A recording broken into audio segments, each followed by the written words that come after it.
Hola, hola, ¿cómo están? Aquí bienvenidos todos al espacio de El Diario de Maminis. Muy agradecidos a todas las personas que se van a estar conectando, a todas las mamitas que por primera vez están haciéndose preguntas, ¿cómo puedo hacer para criar a mi hija de una manera consciente? Hacerme de herramientas o hacerse de herramientas para lograr una maternidad leve. Hoy tenemos un super live y una súper invitada. Ella se llama Sigrid Pérez. Ella va a estar hablando con nosotros de algo muy interesante, de una pregunta que nos hacemos todas las mamás. ¿Cómo ser una buena madre y no morir en el intento? Yo me he hecho esta pregunta y por eso he creado este espacio, por supuesto gracias a Erika Hernández de Lactando y Creciendo, que ella es fundadora de la tribu de la que pertenezco, por ser punto de encuentro entre todas estas mujeres que a través de su experiencia, de su carrera, de su profesión, de todo lo que se vive diario siendo mamá, por unirnos y compartir esta experiencia. ¡Hola! ¿Cómo Buenos estamos? días, Erika, gracias Buenos por días. conectarte. Feliz de estar aquí nuevamente. Muchísimas gracias, pues aquí le estaba hablando a toda nuestra comunidad, las personas que se van conectando, que hoy vamos a hablar un tema súper importante y es cómo ser una buena madre y no morir en el intento. Exactamente. Así, Un tema que nos toca a todas, ¿verdad? Porque creo que ese es el sentimiento universal de toda madre, querer hacer lo mejor, pero siempre con esa carga de lo estaré haciendo bien, lo estaré haciendo mal, me falta, bueno, tú así sabes, es. somos nuestros peores jueces. Sí, por eso, pues siempre te voy a dar las gracias cada vez que dejes ese clic y decir que te estás conectando, porque a través de tu experiencia y con toda la trayectoria que tienes atendiendo a más de 5.000 mujeres, más de 5.000 mamás en toda Latinoamérica, siempre va a haber un punto en común y algo que le va a favorecer a una mamá primeriza. Quiero que me hables de nuestra invitada de hoy. Ella se llama Sigrid Pérez. ¿Quién es Sigrid Pérez para ti? Nuestra invitada de hoy es una mujer que me dejó una experiencia de vida. Cada mamá que llega a la tribu, tú sabes que se vuelve parte de mi familia. Así Cada es. mamá que llega aquí a que yo la ayude, después de ayudarla, se convierte en parte de mi familia. Pero Sigrid me dejó una experiencia de vida porque fíjate que ella pasó por una situación muy difícil, con muchísimo dolor. Y a pesar de todas las situaciones en contra, ella no solo logró su lactancia, logró una lactancia prolongada. Te estoy hablando que ella amamantó a su niña hasta los 3 años. Wow. Cuéntanos de qué se trata esa experiencia. Vamos, ya sabemos que vamos a tratar el punto de cómo ser una buena madre y no morir en el intento, pero quiero resaltar esto antes de darle la entrada a nuestra invitada. ¿Qué significa? ¿Cuál fue esa experiencia y de qué se trata? ¿Qué pasa con Sigrid? Te cuento para que entendamos un poquito el proceso. Algunas de ustedes habrán escuchado sobre el llamado síndrome de Raynaud.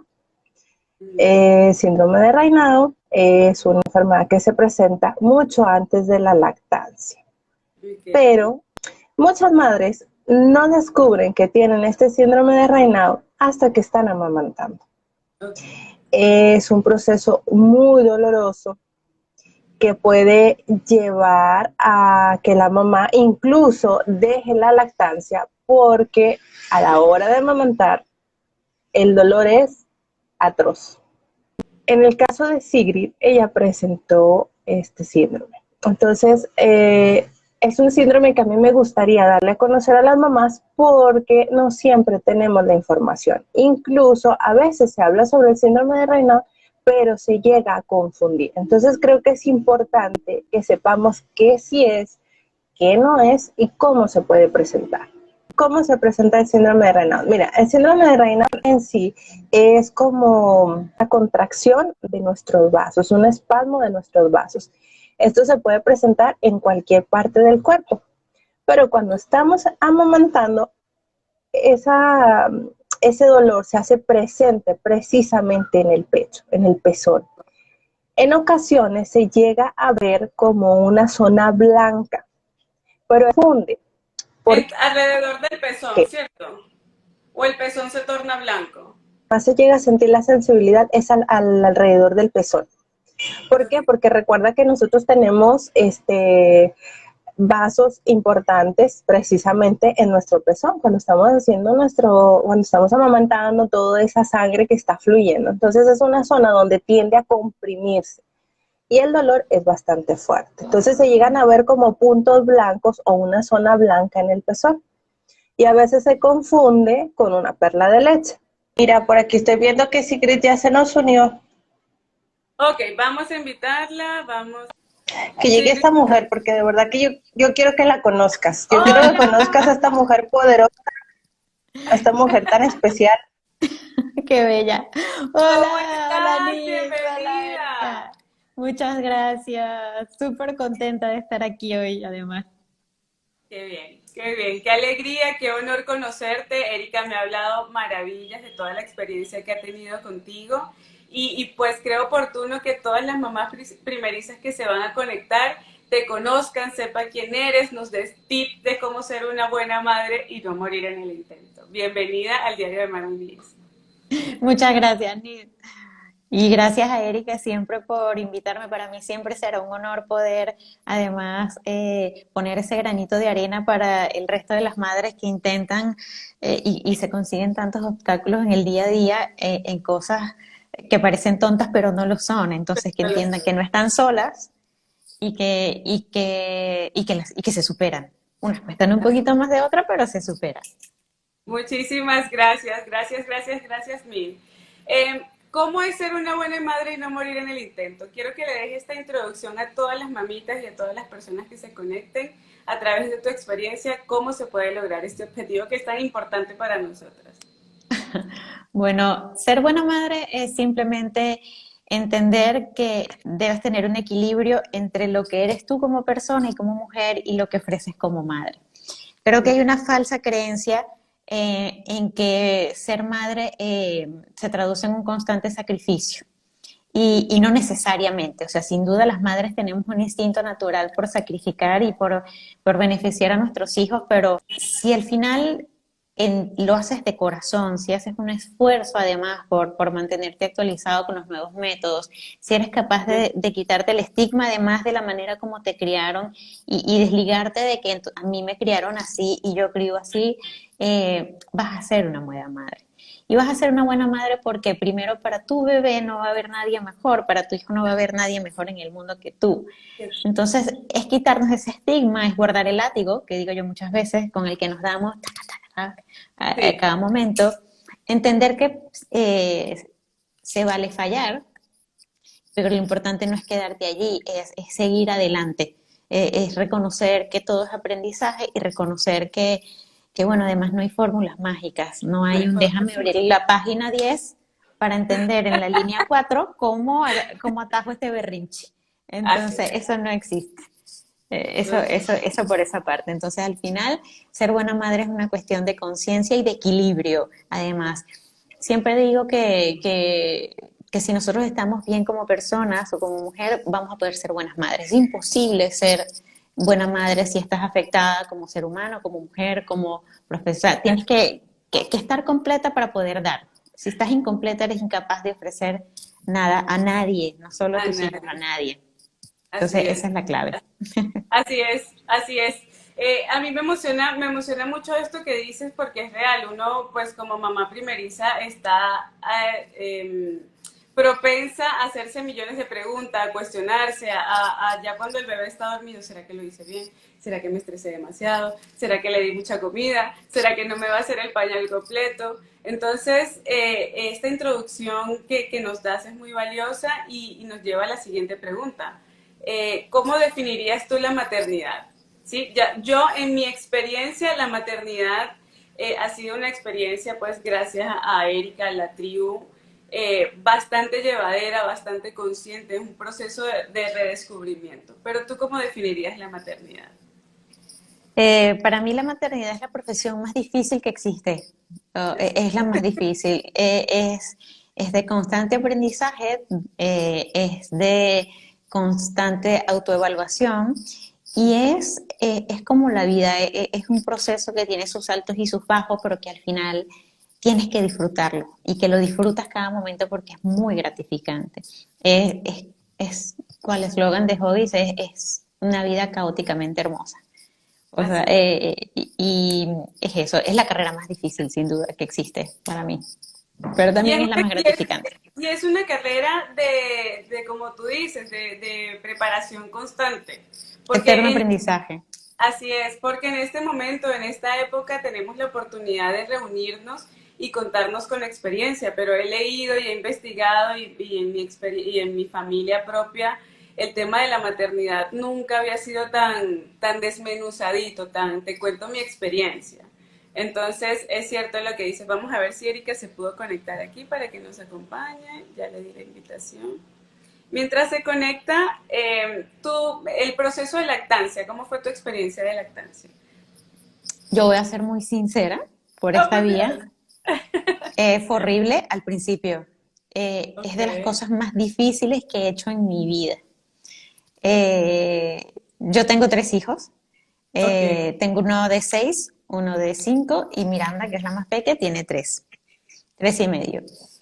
Eh, Mi experiencia, y siempre la cuento con mucha sinceridad porque mi experiencia fue muy traumática, fue muy dura y precisamente cuando fue muy dura porque entendí que para todos o para la mayoría de las mujeres la lactancia era algo natural y yo empecé cuando tuve mi primer hijo, para mí eso era como te vas a preparar, pero ¿por qué me voy a preparar? O sea, la maternidad es algo natural, o sea, el ser Así humano es. toda la vida ha nacido y bueno, me fue fatal con la lactancia, duró muy poco, de hecho mi hijo fue mixto 3 meses y fue mixto, pero además con un dolor insoportable.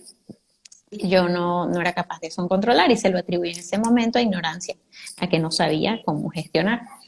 Luego, cuando estaba embarazada de mi segundo hijo, que fue muy justito, ellos se llevan justo 14 meses, dije, nada, me voy a preparar mejor, aquí voy a estar un poquito más alerta, me documenté mejor, hice la tarea, nació y fue horrorosa. Horrorosa e insostenible. Con él fue además muy traumática porque justo al mes a mí me dio hepatitis A y en ese momento vivía todavía con muchas lagunas de ignorancia y me dijo el pediatra que tenía que suspender la lactancia. Oh, por Dios. Hoy en día lo veo con otros ojos. Sabemos que hoy en día no era un impedimento para la lactancia, pero yo estuve bastante complicadita con el tema de la hepatitis y la verdad es que se iba a ser insostenible porque el dolor era insoportable. Para mí, escuchar el llanto de mi hijo se convertía en se me espelucaba el cuerpo de pensar, no dormía por la ansiedad de pensar que se iba a despertar a tomar. Era horroroso. Luego nace Miranda, estoy embarazada de Miranda, de la Peque, y digo, nada, aquí no me la juego. Me documenté, hice cursos, contraté a una asesora de lactancia para que estuviera conmigo en el parto, para que la enganchara de primera mano, hice todo y estuvo allí. Y yo pensaba que pues la estaba haciendo fenomenal y resulta que al rato, nada, al tiempo, a la semana, a los días, a los 2, 3 días el dolor otra vez fue insoportable, seguía siendo insostenible. Vinieron a mi casa, revisaron posición, frenillo, cándida, o sea, todo lo descartaron y nada. Y al final me decían, es un tema de paciencia. Y yo decía, vaya, bueno, tengo paciencia. Ojalá sintieran el dolor que yo siento. Era insoportable. Para mí, que la bebé llorara era irme a un cuarto a encerrar porque no quería que me vieran. Porque eran las lágrimas corriendo del dolor mientras daba pecho. Y sudaba horrible. Y yo veía posición cabeza, que el hombro esté alineado con cabeza, que esté paralelo al pecho, que esté... Y nada. Yo no tenía el pezón roto, yo no tenía marca, pero para mí era tan doloroso que luego tomar la ducha, yo me bañaba de espalda, porque luego el dolor era insoportable, el roce del agua era insoportable. Eh, Luego voy al pediatra y viene el clásico, no gana peso, tal. Y llego a los 3 meses y me dijeron, mira, la bebé no gana peso. Ese día yo estaba en consulta y estaba en modo decepción. Y justo una chica que tenía yo a un lado me dice, ¿pero qué te pasa? Y yo le digo, le cuento más o menos, le digo, no, que le han mandado a complementar con fórmula y tal. Y me dice, no, yo tengo una amiga que ella tiene una tribu. Yo le digo, y ella te puede ayudar. Yo le digo, mira, vale, he tenido 4 asesores de lactancia hasta ahora. Y no, pero ok, Estabas contact decepcionada, frustrada. La verdad frustrada. estaba frustrada, no decepcionada, porque era frustración lo que tenía. O sea, si todos me decían que estaba bien el agarre, estaba bien el enganche, estaba bien todo, la posición, yo decía, ¿por qué me sigue doliendo? tenía las otras versiones o de que me decían, mira, ya eras callo. Y yo decía, pero es que yo no puedo, o sea, esto es insostenible, ¿cómo? Total que ahí conocí a Erika. Erika fue mi lactancia hoy lograda, ya yo apenas desteté hace 2 meses. Fue gracias a Erika. Erika es fue y es más que mi asesora de lactancia y de crianza, es una mujer que admiro, que fue mi soporte, que logró entenderme sin juzgar nunca. Yo me daba con ese látigo que les digo hoy que suelten, me daba muchísimo, porque además al ser mixta era como ya fallé, no lo logré. Y recuerdo una vez incluso que llamé a Erika en una crisis, que fue tanta la crisis que me dio, que yo me inflamé toda, la boca, o sea, lloré tanto que me dio como una reacción alérgica súper loca, fue horrible. Y Erika me acompañó.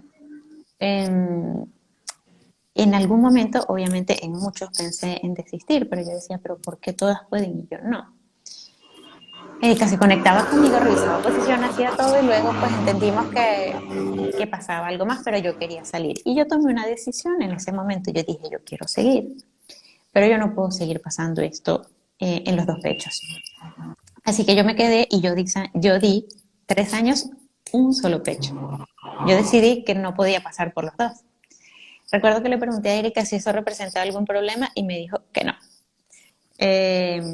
Yo por los dos pechos daba igual, o sea, siempre hay uno, pero dije que con dos no puedo con uno, no me importa que estéticamente que una más grande que otra, no me importa. Y así lo hice. Luego dejó de ser doloroso, nunca.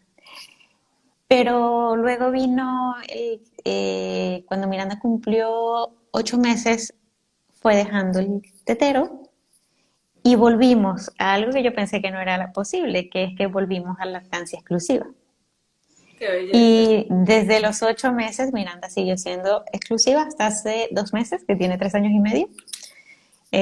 Fue lactancia obviamente combinada con su comida y todo. Pero en el camino ya luego Erika me fue ayudando y cuando Erika me habló del síndrome de Raynaud, para mí fue una luz. Yo dije, esta es la respuesta, ahora lo sé, hay algo. Para lo que pregunta Ana, y a los otros bebés les di, pero fue muy doloroso. Al primero lo desteté a los 3 meses porque era insostenible. Él mismo lo fue dejando porque fue prefiriendo el tetero. Obviamente era más fácil, rechazaba el pecho porque era más fácil el tetero.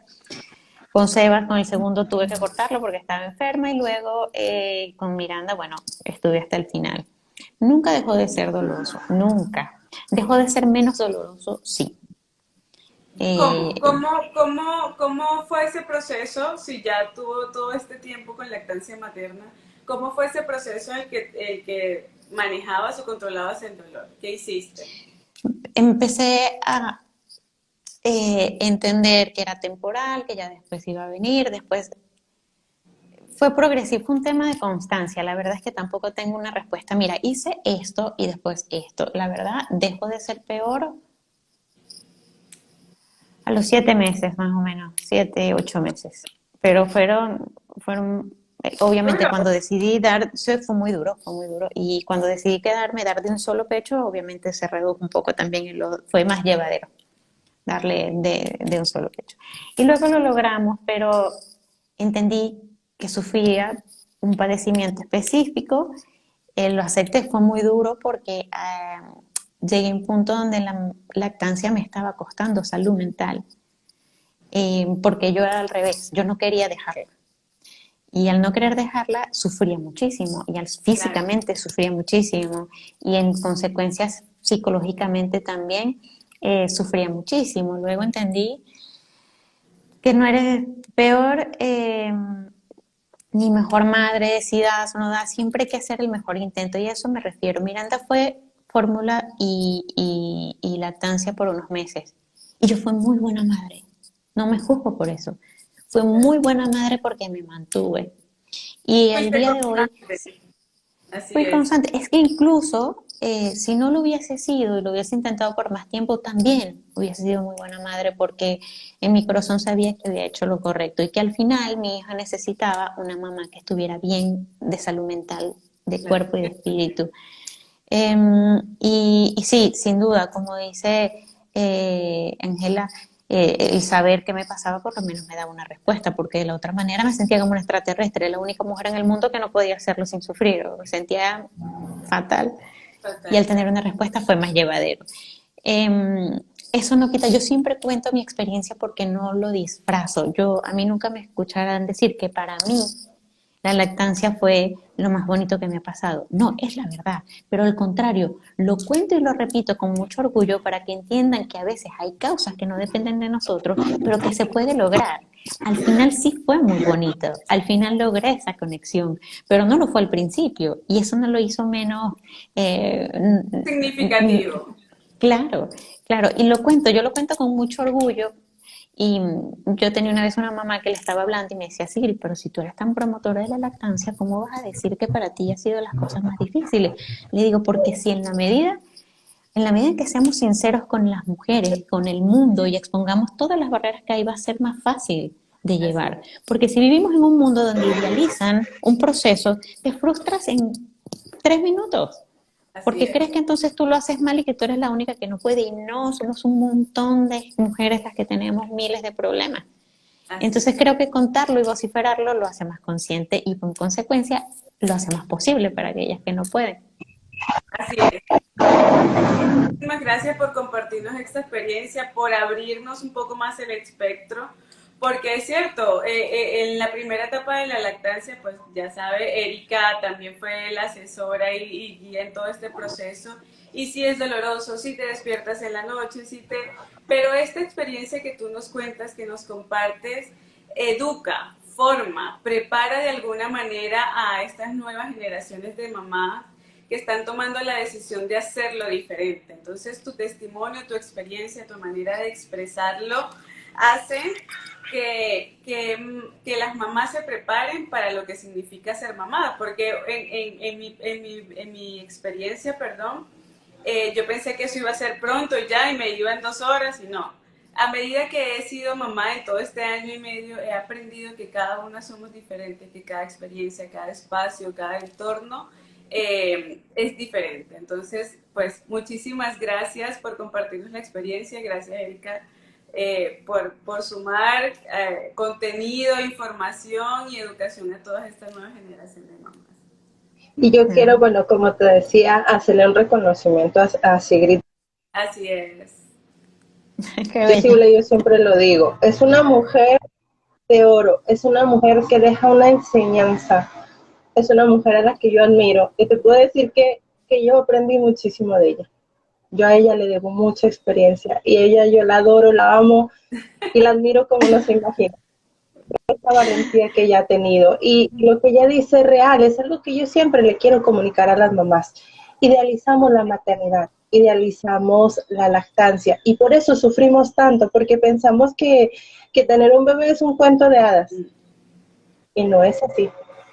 Es algo que nos toca a todas de alguna manera ir aprendiendo, ir adaptándonos y a veces por ese idealizar es que sufrimos, porque esperamos que todo va a ser un cuento de hadas y no es. Y cuando nos golpea la realidad es cuando no sabemos qué hacer.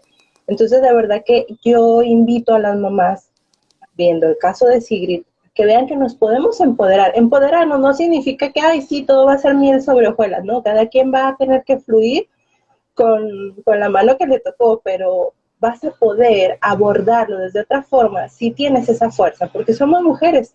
Y si algo tenemos las mujeres es una fuerza de voluntad de ¡Qué hierro. fuerza! Podemos con todo. Así es.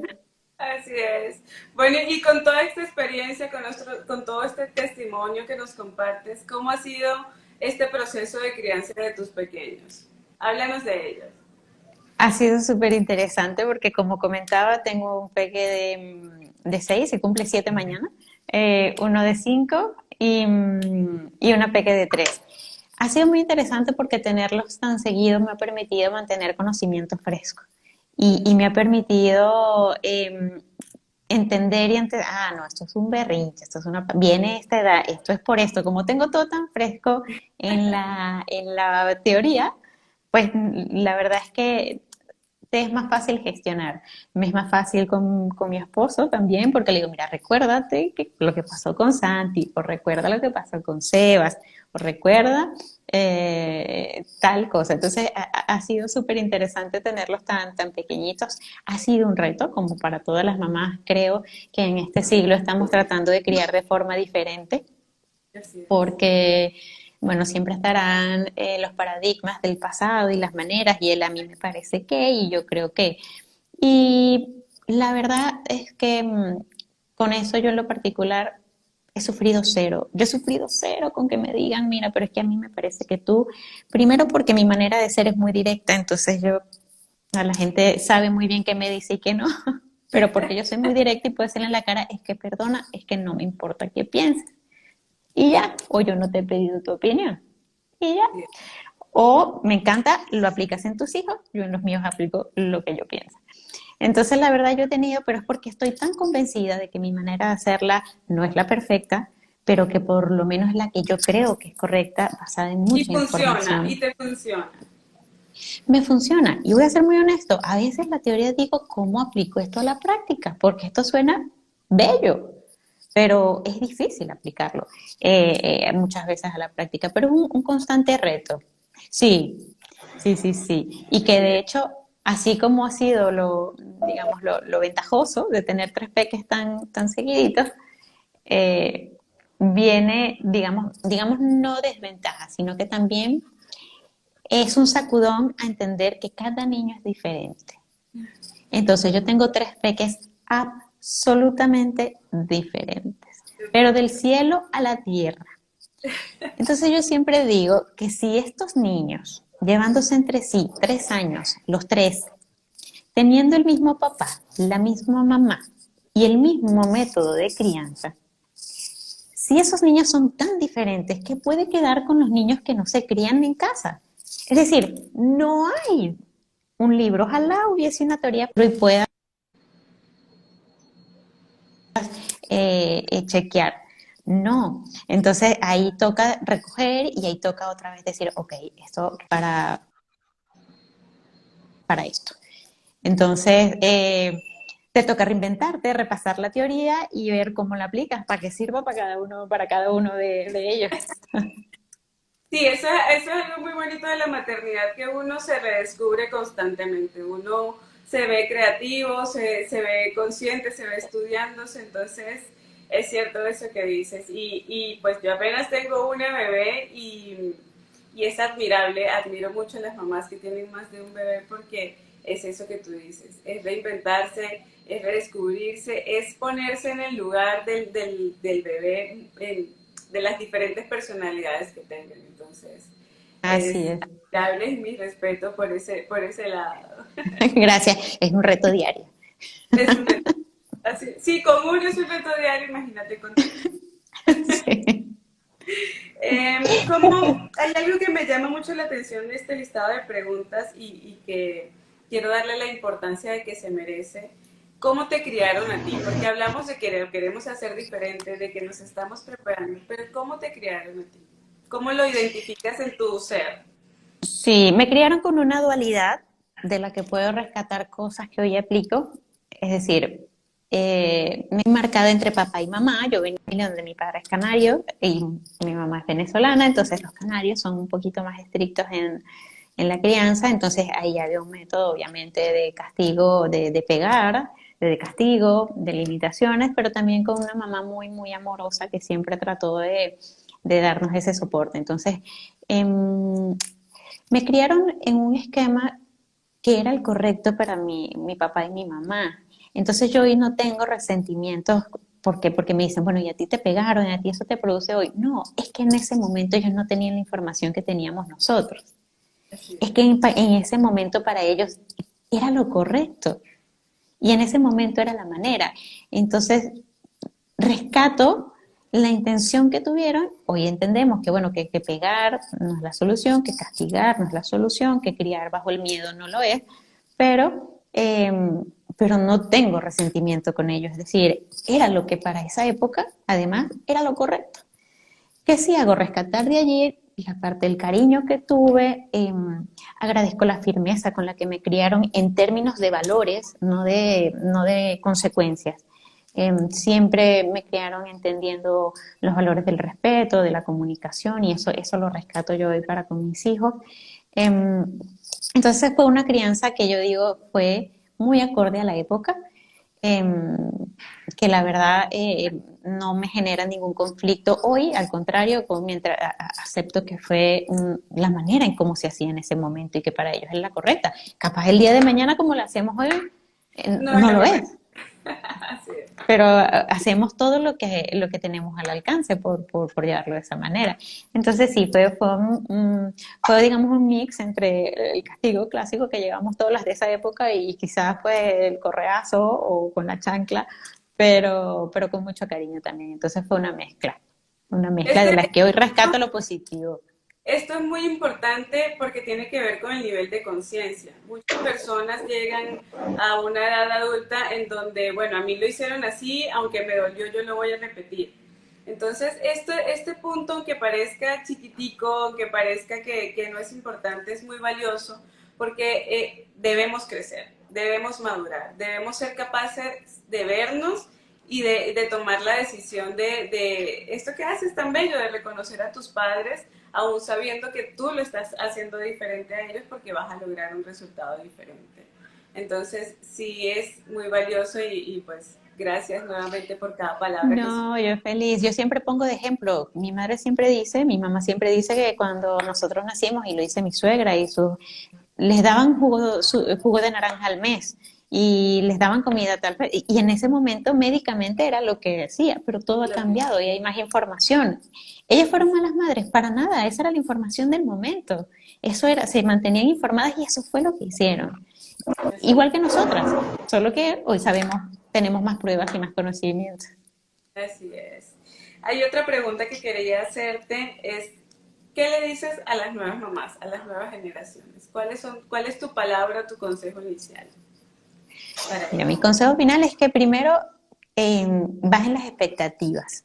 Y cuando digo bajen las expectativas es que y que es muy normal y natural, tengo que tener el cuarto pulcro y perfecto del bebé cuando nazca, que el cuarto del bebé es lo más inútil que puede existir. ¡Sí! Es lo más inútil. Olvídate, si quieres decorar, ten la almohadita, ten la cosa con la letra bordada, la cunita preciosa, pero sácate el clavo. Yo siempre digo, el cuarto del bebé y lo tienes y ya, y cumple, marcas tu check de tu cuarto de bebé, pero es lo más inútil del mundo. Que entiendan que esto es un proceso de sub y baja, porque es muy fácil repetirlo, pero en el momento en que tienes las hormonas, el puerperio, el niñito llorando, el se olvida. Entonces hay entender suena trillado, pero entender que hay otras prioridades, que ahí la prioridad eres tú, no es la casa, no es el plato. Y yo sí quiero confesar algo que yo no sé si le pasa a otras, pero los periodos pospartos, que todo el mundo habla, mira, es cuando tu esposo más te apoya, es cuando la familia, han sido los periodos en que más he peleado con mi esposo. Porque obviamente está él sin dormir, estoy yo sin dormir, están las sensibilidades a 1000, un bebé recién llegado, las incomodidades. Entonces, entender a veces que incluso si te peleas con tu pareja, también tratar de entenderlo un poquito, porque los cambios es para todos. Es verdad que la bandera la llevamos nosotras y que nos toca más duro, pero a veces para papá también es horrible lidiar con el trasnocho. No están programados para trasnocharse, para pararse. Con las nuevas parejas. Con nosotras, entendernos. Entonces también tener un poquito de paciencia, porque no es solo, yo entiendo, yo estuve ahí, he estado ahí 3 veces, pero también tratar de entenderlos a ellos, pobres, porque se la pasan mal. Entre trasnocho, una mujer histérica recién parida y todo lo nuevo. Pero nada, eso, básicamente, dejar de idealizar, pide ayuda cuando la necesites, pídela, porque eso es otra, como que no puedo decir, no puedo, van a pensar, van a decir... No, y el yo puedo sola, no, ¿qué es eso? Sí, es verdad, lo que dijimos al principio, las mujeres son empoderadas y todo podemos, sí, pero también tenemos derecho a no poder y pedir ayuda. Y eso nos hace más poderosas que no pedirla, porque somos capaces de reconocer cuando necesitamos a otros. Nuestras debilidades, así es. Así es. Muchísimas gracias por estas palabras. Erika, ¿qué le dirías tú a las mamás primerizas? ¿O qué le dices a las mamás primerizas? Yo, ¿qué les digo a las mamás primerizas? Que tengan una tribu, siempre insisto, que tengan su red de apoyo. Necesitamos una red de apoyo, necesitamos otra mujer que nos haga ver que lo que yo estoy pasando, al que no soy la única, que podamos tener alguien que nos acompañe en esos momentos difíciles, en esos momentos, como dice Sigrid, que necesitamos quebrarnos y que alguien nos diga, puedes, vas a salir adelante, no se te está acabando el mundo. Necesitamos eso, empoderarnos, esa línea de apoyo, porque, como Sigrid te lo estaba diciendo, sola no podemos.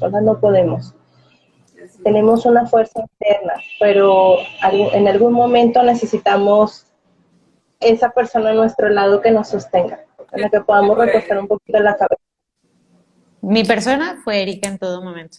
La tribu me ayudó, pero Erika sigue siendo Erika, y de hecho Erika es como mi hermana, o sea, y se lo digo, es la persona que no importa qué hora, en qué momento, sé que le mando un mensajito nada más para decir hola, y ella sabe también que me lo manda, y estamos, y siempre. Así es. Y puede haber una distancia enorme, puede haber un mar a través de nosotras, igualito siempre ahí estamos, ¿verdad? Somos hermanos. Siempre. ¿En dónde estás tú ubicada en este momento? Sí. En Madrid, en España. Erika, ¿dónde está en este momento? Yo estoy en Caracas, Venezuela. Y aquí estamos en Colombia, unidas, dándole herramientas a estas mamás que se conectan, a estas mujeres que están en este proceso de crianza, unidas en un solo objetivo, que es intentarlo o hacerlo diferente para el beneficio de nuestros hijos. Así es. Muchísimas gracias, me siento pues muy afortunada cada vez que las personas se conectan, generan preguntas, cuando la invitada, en este caso tú, dice que sí, voy a compartir mi experiencia y todo lo que sume a estas nuevas mamitas. Antes de cerrar este live, que me tiene súper contenta y me va a tener todo el día emocionada y haciéndome nuevas preguntas, ¿cómo vamos a desarrollarla? ¿Cómo ser una buena madre y no morir en el intento? La pregunta va a ser para las dos. Bueno, ¿cómo ser una buena madre y no morir en el intento? Una buena madre es ir primero, como dije, guardando el látigo de la autocrítica constante, entender que puedes fallar y que esto te levantas, y que la maternidad no se acaba. Una vez que eres mamá, no dejas de serlo nunca. Entonces, entender que es un proceso donde vas a caer, pero que lo importante es levantarte, y eso no te hace mejor madre. Peor madre, perdón. Y luego, entender también que debes priorizarte, que mamá también como persona debe estar bien a nivel de salud, porque si no tú transmites eso a los peques y se vuelve un bucle, un ciclo, en donde es imposible que las cosas fluyan. Si tú no estás bien como persona, no puedes estar bien como madre, y eso es lo más difícil de entender, porque además venimos de una cultura del sacrificio por encima de todo, de que una madre tiene que sufrir sacrificada para que sus hijos estén bien, y no es así. Es un equilibrio entre que yo estoy bien, mi hijo está bien, estamos bien los dos. Entonces, eso creo que es lo más importante, que recalcaría, que una buena madre pasa por ser una buena mujer contigo misma. Muchísimas gracias. Erika. ¿Yo qué pienso? Que es una madre y no morir en el intento. Hace nada menos unos minutos yo se los decía a unas mamás en la tribu. El mundo nos juzga, la sociedad nos juzga, todo el mundo nos juzga. La maternidad es difícil, es agotadora, la lactancia es agotadora. Y entonces todavía vas tú y te juzgas. No, que lo estoy haciendo mal, que soy mala madre, que no sé qué. No. Debemos dejar de juzgarnos. Somos las primeras que tenemos que creer en nosotros. Tener la información, recibirla, analizarla, conseguir nuestra propia fórmula, cómo la puedo adaptar a mi realidad, pero entender que no soy perfecta y que va a haber momentos en que voy a llorar, y va a haber momentos en que voy a perder la paciencia, y que va a haber momentos en que voy a perder el norte y no sé para dónde voy. pero eso no me hace ser mala madre, porque lo quiero hacer diferente, estoy tratando de hacerlo diferente, pero no soy perfecta, soy un ser humano. Las mamás perfectas no existen. Entonces, ¿cómo puedo lograr ser una buena mamá y no morir en el intento? Primero, no juzgándome, que es lo más importante. Muchísimas gracias, Erika. Aquí tenemos una pregunta que Ana nos dice, pues, que por qué le dolía tanto amamantar. Es que llegué tarde al live, perdón. Vamos a hacer un pequeño resumen, no sé si se lo puedes compartir, para que ella conozca de qué se trata esto. Vamos a hacer un pequeño resumen, chicas. Lo que pasa es que existe una condición que se conoce como síndrome de Raynaud. El síndrome de Raynaud no da por la lactancia. Hago la aclaración porque a veces veo publicaciones que dan a entender que el síndrome apareció por la lactancia. No es así. El síndrome de Raynaud siempre está presente, pero no lo percibimos. Es una dolencia que tenemos a nivel vaso, ¿sí? O sea, a través de la constricción de nuestros vasos, a nivel muscular. Entonces, de repente nos duelen las articulaciones, nos duelen los dedos, nos duelen los pies y no lo captamos. Cuando llegamos a la lactancia, se contraen también los vasos que tenemos alrededor de nuestro pezón. Recuerden que nuestro pecho es rico en venas, en vasos, porque toda esa sangre es la que alimenta precisamente a nuestra mama para poder generar la lactancia. Entonces, cuando el bebé empieza a hacer la succión, estos vasos se contraen y el dolor es intenso. ¿Por qué? Porque se siente a nivel sistema nervioso central. Ustedes saben que los dolores que se sienten a nivel sistema nervioso central son como corrientes, como piquetes eléctricos. Entonces, por eso llega a ser tan atroz la sensación de dolor.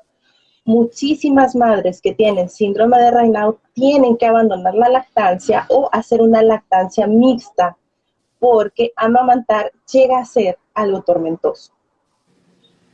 Así es. Bueno, Ana, esperamos que haya podido responder la pregunta. Vamos a estar desarrollando en esta publicación de este live un poco más sobre el contenido, sobre la información y sobre la experiencia que nos comparte. Muchísimas gracias por conectarse, por aceptar la invitación, por sumar información a las nuevas generaciones de mamitas. Muchísimas gracias. Gracias a todas, Sigrid. Te amo, te adoro, hermana. Saludos, abracitos. Un besito. Hasta luego, gracias. Chao. Gracias.